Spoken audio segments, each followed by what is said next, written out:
Hello friends, मैं शालिनी एक बार फिर से स्वागत करती हूँ आप सभी का अपने चैनल रोजगार विद शालिनी में। आज हम लोग देखेंगे कि क्या एम है हमारे सीसीई का। अब सबसे पहला क्वेश्चन आपसे ये बनता है कि सीसीई का फुल फॉर्म क्या होता है।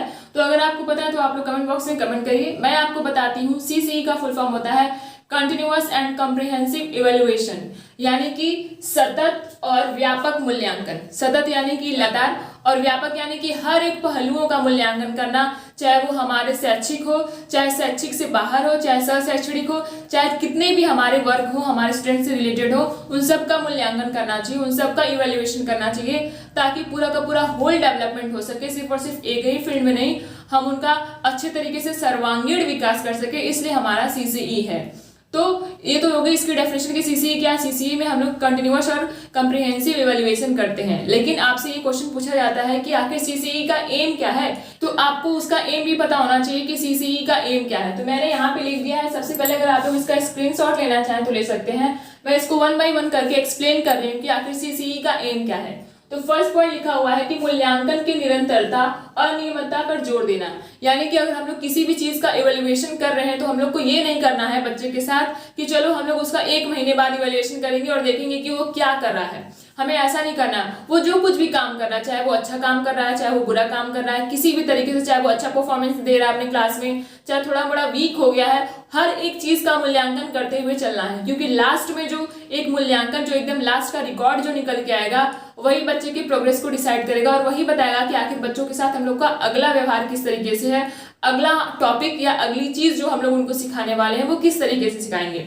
क्योंकि अगर हम लोग लगातार उनका मूल्यांकन करेंगे तो हम लोग को उनकी वीकनेस पता चलेगी और ये भी पता चलेगा कि आखिर किस पॉइंट को वो आसानी से समझ पा रहे हैं और किस चीज पे ज्यादा जोर देने की जरूरत है जो आसानी से वो सीख सकें।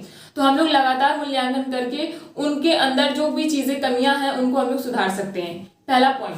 दूसरा पॉइंट है कि एक बच्चे की वृद्धि के दोनों शैक्षिक और सह शैक्षिक पहलुओं का आकलन, यानी कि सिर्फ और सिर्फ हम लोग उनको एजुकेटिव जो भी उनकी चीजें हैं, एजुकेटिव पर्सपेक्ट्स को नहीं सिर्फ और सिर्फ इवेल्युएट करेंगे, हर एक चीज जो कुछ भी है, को एजुकेशन से रिलेटेड है, जितने भी चीजें हैं, हर एक चीज हम लोग को उनको देखना है, चाहे वो गेम से रिलेटेड हो, चाहे उनकी कोई करिकुलर एक्टिविटीज हो, चाहे उनका क्लास का परफॉर्मेंस हो, चाहे उनके बात करने का तरीका हो। हम लोग हर एक चीज का इवेल्युएशन करेंगे। वो बच्चों के साथ कैसे बिहेव करता है, वो टेस्ट में कैसा परफॉर्मेंस देता है, अगर कोई भी गेम या फिर कोई भी करिकुलर एक्टिविटीज करवाई जाती है तो उसमें बच्चा कैसा परफॉर्मेंस करता है, इन सब पे जोर देता है हमारा सीसीई।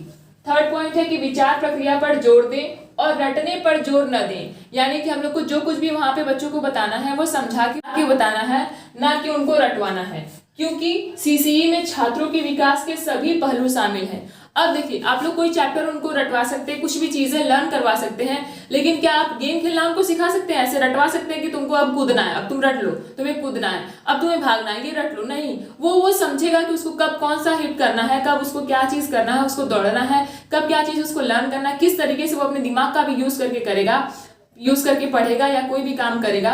तो हम लोगों को उसको हर एक पहलू पे ध्यान देना है और सिर्फ क्लास की चीजों को इवेल्युएट न करके पूरी चीजों को इवेल्युएट करना है। इसलिए हम लोग को रटने पे जोर नहीं देना है।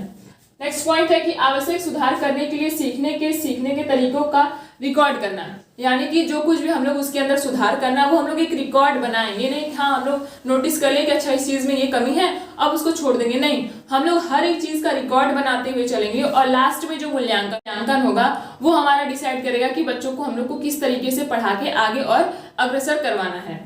लास्ट पॉइंट है कि अवधि के अंत में छात्रों का आकलन करने और उनके सीखने के स्तर को मापता है और प्रमाणित करता है कि रिपोर्ट क्या है, किस तरीके से है। यानी कि ये सारी चीजें देखने के बाद हमें उसका लास्ट पॉइंट मिल जाता है और वो जो लास्ट पॉइंट मिलता है वो प्रमाणित करता है, वो हमें रिजल्ट देता है कि आखिर किस फील्ड में हम लोग को बच्चों पे ज्यादा ध्यान देने की जरूरत है और किस फील्ड में अगर हम लोग उनको थोड़ा सा ही आगे बढ़ाने की कोशिश करें तो वो बहुत ही आगे जा सकते हैं। तो इस तरीके से हम लोग सीसीई का इस्तेमाल करके बच्चों को हर एक फील्ड में आगे बढ़ा सकते हैं। तो आपसे क्वेश्चन यही पूछा जाता है, सबसे पहला क्वेश्चन कि सीसीई का फुल फॉर्म क्या होता है, सीसीए का फुल फॉर्म क्या होता है। तो आप लोग इन दोनों पे ज्यादा ध्यान दीजिएगा। सीसीए का फुल फॉर्म होता है को करिकुलर एक्टिविटीज और सीसीई का फुल फॉर्म होता है कंटिन्यूअस एंड कॉम्प्रिहेंसिव इवेल्युएशन। तो ये सब चीजें आपको ध्यान में रखना है। और सीसीए से भी जो क्वेश्चन क्रिएट होते हैं या फिर आपके मन में कोई भी अगर क्वेश्चन सीसीए से रिलेटेड आ रहा है तो आप लोग मुझे कमेंट कर सकते हैं। और सीसीए आप लोग अच्छे तरीके से समझ लीजिए, पढ़ लीजिए, देख लीजिए, क्योंकि इससे क्वेश्चन बनता है। तो अगर आप लोगों को ये वीडियो पसंद आए तो please like subscribe. Thank you.